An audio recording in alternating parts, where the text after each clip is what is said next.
In today's video, I'm going to teach you how to turn on Trello notifications.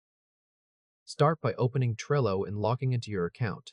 Once you're signed in and on your Trello home screen, look to the top right corner and click on your profile avatar.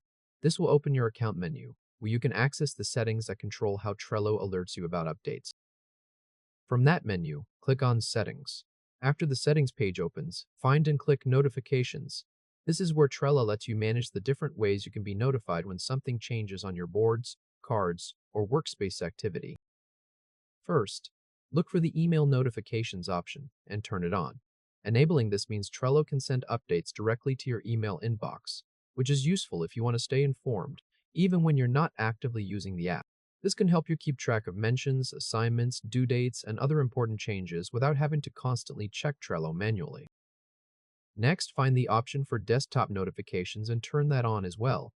Desktop notifications are helpful because they appear on your computer in real time while you're working, so you can see updates as they happen. This is especially useful if you collaborate with a team or manage time-sensitive tasks.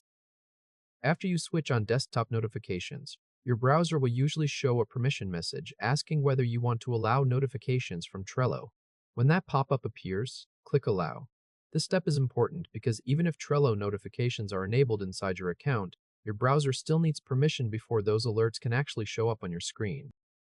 Once you've allowed that browser prompt, your Trello notifications should now be turned on. At this point, you're set to receive both email updates and desktop alerts depending on the settings you enabled. If this helped, hit like and subscribe for more quick tutorials. The quick tip before you go: if you turn everything on but still don't see alerts, check your browser's notification permissions and your computer's system notification settings too. Sometimes notifications are enabled in Trello, but blocked at the browser or device level. Also, if you ever feel like you're getting too many updates, you can always come back to the notifications section and adjust things to match your workflow. That's all there is to it. You've successfully turned on Trello notifications, and now you'll be able to stay on top of activity more easily without missing important updates.